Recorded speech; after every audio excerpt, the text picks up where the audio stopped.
अस्सलाम वालेकुम स्टूडेंट्स, उम्मीद करती हूँ कि आप सब खैरियत से होंगे। आज का हमारा टॉपिक है ओस्मो रेगुलेशन इन प्लांट्स।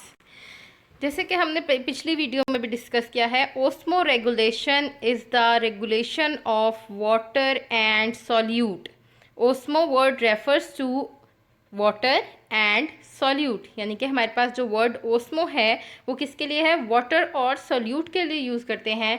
और जो हमारे पास ओस्मो रेगुलेशन है, osmoregulation is a process जिसमें वाटर और सॉल्यूट की कंसंट्रेशन को बैलेंस रखने को, मेंटेनेंस को हम ओस्मो रेगुलेशन कहते हैं।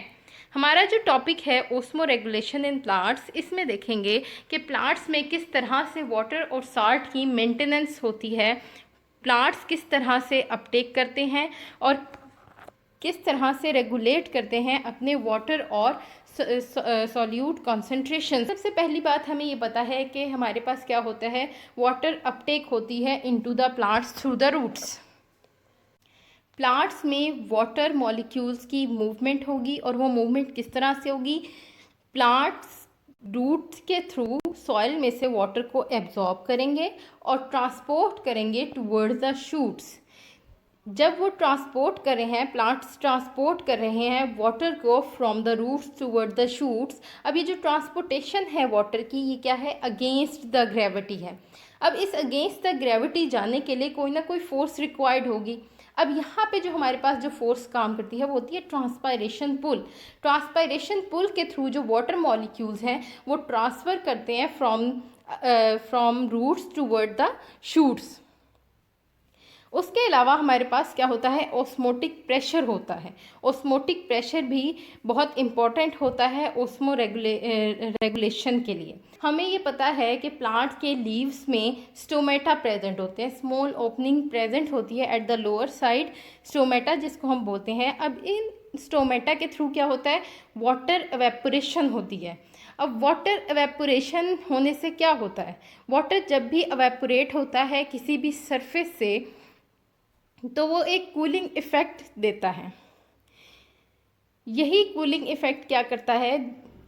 बॉडी टेम्परेचर डिक्रीज़ होगा और उसके साथ साथ जो बॉडी के फ्लूइड्स हैं उसको भी मेंटेन रखा जाएगा थ्रू होम्योस्टेसिस, ताकि जो बॉडी के फ्लूइड्स हैं वो ना बहुत ज़्यादा डाइल्यूटेड हो जाए और ना ही बहुत ज़्यादा कंसनट्रेटेड हो जाएं। Next is why osmoregulation is important to plants, कि ओस्मो रेगुलेशन प्लांट्स के लिए क्यों इम्पॉर्टेंट है। पहली बात, enable the plants to grow, ताकि वो इस काबिल बनाएं कि प्लांट ग्रो कर सकें, रिस्पायरेशन कर सकें, फोटोसिंथेसिस कर सकें और सरवाइव कर सकें ऐसे इन्वायरमेंट में जहाँ पे वो सरवाइव नहीं कर सकते। अब वो इन्वायरमेंट कौन कौन से हो सकते हैं? Number 1, the habitat is dry, hot and desert like. जहाँ पे हैबिटेट क्या है? बहुत ज़्यादा खुशक है, ड्राई है, हॉट है और डेजर्ट लाइक है। ऐसे एरियाज़ में भी ओस्मो रेगुलेशन के थ्रू प्लांट इनेबल करते हैं ख़ुद को, ताकि वो ऐसे एनवायरनमेंट में सरवाइव कर सकें। सेकंड कंडीशन है सैंडी रॉक सॉइल। अब सैंडी रॉक सॉइल में वाटर होल्डिंग कैपेसिटी नहीं होती इतनी ज़्यादा। जब वाटर होल्डिंग कैपेसिटी नहीं है तो इसका मतलब है कि प्रॉपर वाटर जो फोटोसिंथेसिस के लिए रिक्वायर्ड है प्लांट बॉडी को, वो नहीं मिल सकता। तो ऐसी कंडीशन में भी ओस्मो रेगुलेशन हेल्प करती है प्लांट्स की। Third thing is rainfall. Rainfall is scary. अगर रेनफॉल बहुत कम है और प्रॉपर नहीं है तो फिर ऐसी कंडीशन में भी क्या होगा? डिहाइड्रेशन हो जाएगी प्लांट्स की। और अगर ओस्मो रेगुलेशन नहीं होगी तो ओस्मो रेगुलेशन के थ्रू क्या करते हैं? प्लांट्स जो हैं अपने फ्लूइड्स को मेंटेन रखते हैं। फोर्थ कंडीशन क्या है कि वाटर इतना ज़्यादा अवेलेबल नहीं है कि प्लांट अपने सेल कंटेंट्स को हाइड्रेट कर सके या फोटोसिंथेसिस कर सके, तो ऐसी कंडीशन में भी osmo regulation is helpful. Fifth one is habitat is completely aquatic. अब पूरे इन्वायरमेंट में बहुत ज़्यादा वाटर है, वाटर ओवरलोडेड है, यानी कि ज़रूरत से ज़्यादा, ऑप्टिमम कंडीशन से ज़्यादा पानी है। तो यहाँ पे भी क्या होगा? ओस्मो रेगुलेशन हेल्प करेगी और मेंटेन करेगी एक प्लांट बॉडी को। Salinity of habitat is high. Salinity is the concentration of salt. High salinity यानी कि ज़्यादा कंसनट्रेशन ऑफ सॉल्ट है, सॉल्ट की कंसनट्रेशन ज़्यादा है एज़ कम्पेयर टू वाटर, जैसा कि हमारे पास मेरीन इन्वायरमेंट में भी होता है। तो अगर सॉल्ट की कंसनट्रेशन ज़्यादा है तो ऐसे कंडीशंस में भी जो प्लांट्स रहते हैं वो ऑस्मो रेगुलेशन के थ्रू अपनी बॉडीज़ को मेंटेन करते हैं। और उसके बाद हमारे पास क्या है, ऑस्मो रेगुलेशन की फर्दर क्या इम्पोर्टेंस है कि ये रेगुलेट करता है बैलेंस को, किस चीज़ के बैलेंस को, Uptake and loss of water and solutes, so maintain homeostasis. तो इसके थ्रू बैलेंस करता है किसको, वाटर को और सॉल्ट को, जिसके थ्रू ये होम्योस्टेसिस को मेंटेन करता है। नेक्स्ट हमारे पास आ जाते हैं टाइप्स ऑफ प्लांट्स। अगर हम ऑस्मो रेगुलेशन में टाइप्स ऑफ प्लांट्स की बात करते हैं, हमारे पास 4 टाइप्स ऑफ प्लांट्स आते हैं, हेलोफाइट्स, हाइड्रोफाइट्स, ज़ीरोफाइट्स, मीज़ोफाइट। अब ये देखें, यहाँ पे हमारे पास डिफरेंट हैबिटेट्स में डिफरेंट टाइप्स ऑफ प्लांट्स हैं, ठीक है। ये जो हमने क्लासिफिकेशन की है ये depend on their habitat. Habitat क्या होता है, हैबिटेट वो एरिया होता है जहाँ पे एक लिविंग ऑर्गेनिज्म रहता है, ठीक है। उस बेसिस पे हमने क्या किया है, प्लांट्स की डिफ्रेंशिएशन की है, क्लासिफिकेशन की है। सबसे पहली है mesophytes. Meso mean moderate, meso mean moderate. अब मीज़ोफाइट्स मीन प्लांट्स, ये ऐसे प्लांट्स हैं जो एक मॉडरेट इन्वायरमेंट में रहते हैं, जैसे कि land environment. Plant adapted to a habitat with adequate water, यानी कि उनके पास एक नॉर्मल अमाउंट ऑफ वाटर होती है और वो इजीली सर्वाइव कर सकते हैं। Xerophytes, xero mean dry, phytes mean plants. अब हमारे पास ये ज़ीरोफाइट्स जो हैं ये ऐसे हैबिटेट में रहते हैं जहाँ पे इन्वायरमेंट बहुत ज़्यादा ड्राई होता है। Third one is halophytes. Hello mean salt, fights mean plants. अब ये हेलोफाइट्स जो हैं ये ऐसे एरिया में रहते हैं जहाँ पे हैबिटेट बहुत ज़्यादा सॉल्टी होता है, यानी कि वो प्लेस जहाँ ये लिव करते हैं वहाँ पे हैबिटेट बहुत ज़्यादा सॉल्टी होगा, सॉल्ट कंसनट्रेशन बहुत ज़्यादा होगी सॉइल में। उसके बाद आते हैं hydrophytes. Hydro mean water and phytes mean plants. Hydrophytes अब कहाँ पे होंगे, हाइड्रोफाइट्स मोस्टली वाटर में प्रेजेंट होंगे, यानी हैबिटेट में हमारे पास होंगे। तो आगे नेक्स्ट इनकी डिटेल देखते हैं। फर्दर 3 टाइप्स को डिस्क्राइब किया गया है यहाँ पे। Hydrophytes, hydro mean water, phyte mean plants. Mesophytes, meso mean moderate, phytes mean plants, और ये मोस्टली कहाँ पे होते हैं, लैंड प्लांट्स में होते हैं। Xero mean dry and phytes mean plants as such. अब यहाँ पे सबसे पहले देखें हाइड्रोफाइट्स को। हाइड्रोफाइट्स को मैंने ब्लू क्यों किया है, क्योंकि देखें आप सी जो होता है हमारे पास मोस्टली जहाँ पे वाटर होता है, वाटर को हम ब्लू से डिनोट करते हैं, इसलिए मैंने हाइड्रोफाइट्स को ब्लू से डिनोट किया है कि हमारे पास ये जो हाइड्रोफाइट्स होंगे वो मोस्टली वाटर एरिया में प्रेजेंट होंगे, इसीलिए मैंने इसको ब्लू से डिनोट किया है। हाइड्रोफाइट्स जो हमारे पास हैं ये वाटर प्लांट्स हैं, वाटर में रहते हैं, फ्लडेड विद वाटर, इनके पास बहुत ज़्यादा वाटर अवेलेबिलिटी होती है। और अब ये इसके अकॉर्डिंग एडॉप्टेशंस क्या करते हैं, दे हैव लार्ज लीव्स, ठीक है। इनके पत्ते जो होते हैं, जो लीव्स होते हैं वो बड़े होते हैं।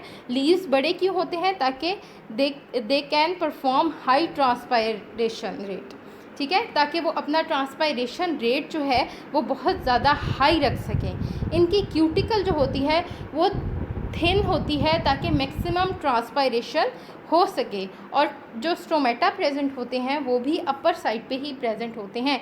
अब ये सारी जो एडॉप्टेशंस हैं ये प्लांट ने क्यों की होती हैं, ताकि ट्रांसपायरेशन रेट हाई रहे। अब ट्रांसपायरेशन रेट हाई रखने का मकसद क्या है कि एक्सटर्नल इन्वायरमेंट में बहुत ज़्यादा वाटर है। अब इस बहुत ज़्यादा वाटर को बॉडी के अंदर कंजर्व तो नहीं करना, अगर बॉडी के अंदर ये सारा कंजर्व होना शुरू हो जाएगा तो प्लांट तो सर्वाइव ही नहीं कर सकता। इस वजह से ट्रांसपायरेशन रेट हाई रखते हैं प्लांट, ताकि मैक्सिमम जो वाटर है उसको बॉडी से एक्सक्रीट आउट किया जा सके। Second one is mesophyte. Meso mean moderate, phyte mean plants. अब मीज़ोफाइट्स को मैंने ग्रीन क्यों रखा है इस बॉक्स को, क्योंकि ये हमारे पास मोस्टली लैंड प्लांट्स में आते हैं, ठीक है। हमारे पास जो हम प्लांट्स का एरिया है वो मोस्टली हम उसको ग्रीन से शो करते हैं, तो यहाँ पे इसीलिए मैंने इसको ग्रीन से शो किया क्योंकि ये लैंड प्लांट्स में आते हैं mesophytes. They required moderate amount of water, ठीक है, एक नॉर्मल रेंज इनकी होती है वाटर की, और इनको वो कैपेसिटी तकरीबन मॉडरेट इन्वायरमेंट में मिल जाती है, क्योंकि लैंड में हमारे पास मोस्टली वाटर अवेलेबल होता है। लेकिन कभी कभी कुछ कंडीशंस ऐसी होती हैं जहाँ पे वाटर एक्सेस में भी चला जाता है और कभी कभी वाटर रिक्वायरमेंट से लो भी चला जाता है। अब इनमें क्या अडेप्टेशंस होती हैं? इनमें दो अडेप्टेशंस होती हैं कि स्टोमेटा ओपन होते हैं, स्टोमेटा क्लोज होते हैं। स्टोमेटा ओपन कब होते हैं? स्टोमेटा ओपन जब होते हैं जब वाटर बहुत ज़्यादा एक्सेसिव अमाउंट में प्रेजेंट होता है। वाटर जब बहुत ज़्यादा एक्सेसिव अमाउंट में होगा, फॉर एग्जांपल अगर बहुत ज़्यादा बारिश हुई है, या किसी फ्लड वगैरह की वजह से बहुत ज़्यादा पानी आ गया है, तो क्या होगा, जो प्लांट की बॉडी होगी वो स्टोमेटा को ओपन कर देगी ताकि एक्सेसिव वाटर जो है उसको रिमूव किया जा सके। दूसरी कंडीशन कौन सी हो सकती है? स्टोमेटा क्लोज हो सकते हैं। अब स्टोमेटा क्लोज क्यों होंगे? फॉर एग्जांपल सनी डे है, बहुत ज़्यादा गर्मी है, कंडीशंस ड्राई हैं, तो क्या होगा, स्टोमेटा क्लोज हो जाएंगे ताकि वो प्रिवेंट कर सके लॉस ऑफ वाटर को और reduce the rate of transpiration. Next हमारे पास है ज़ीरोफाइट्स। अब ज़ीरोफाइट्स जो डेजर्ट को है हम किससे ब्राउन से डिनोट करते हैं, ठीक है, इसी वजह से मैंने ज़ीरोफाइट्स को ब्राउन किया है। अब zero mean dry, phytes mean plants. अब ऐसे प्लांट्स जो लिव करते हैं कहाँ पे? ड्राई हैबिटेट में, फॉर एग्जांपल डेजर्ट वगैरह में, तो उनको हम कहते हैं ज़ीरोफाइट्स। अब इनमें क्या एडेप्टेशंस होती हैं? They have small leaves. इनके लीव्स क्या होते हैं? छोटे होते हैं। लीव्स क्यों छोटे होते हैं? ज़ाहिर बात है, जितने बड़ा लीव का साइज़ बड़ा होगा उतनी ही ज़्यादा ट्रांसपायरेशन होगी।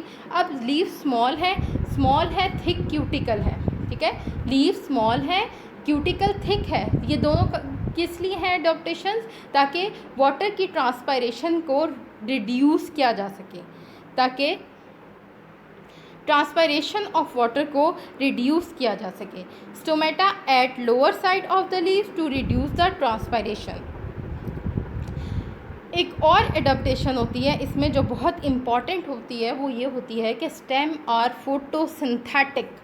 नॉर्मल जो प्लांट्स होते हैं उनमें फोटोसिंथेसिस कहाँ होती है? लीव्स में होती है। फोटोसिंथेसिस का सारा जो प्रोसेस होता है वो लीव्स में होता है, लेकिन जो हमारे पास ज़ीरोफाइट्स होते हैं उनकी फोटोसिंथेसिस जो स्टेम होते हैं वो भी फोटोसिंथेटिक होते हैं। इस स्टेम के फोटोसिंथेटिक होने का फ़ायदा क्या है? जब बहुत ज़्यादा ड्राई कंडीशंस होती हैं तो ये प्लांट्स क्या करते हैं, अपने लीव्स को शेड कर देते हैं। और ज़ाहिर बात है, अगर सिर्फ लीव्स पे ही डिपेंड करें अपनी फोटोसिंथेसिस के लिए ये, तो वो तो सर्वाइव ही नहीं कर सकेंगे जब बहुत ज़्यादा ड्राई कंडीशन में अपने लीव्स को शेड कर देंगे।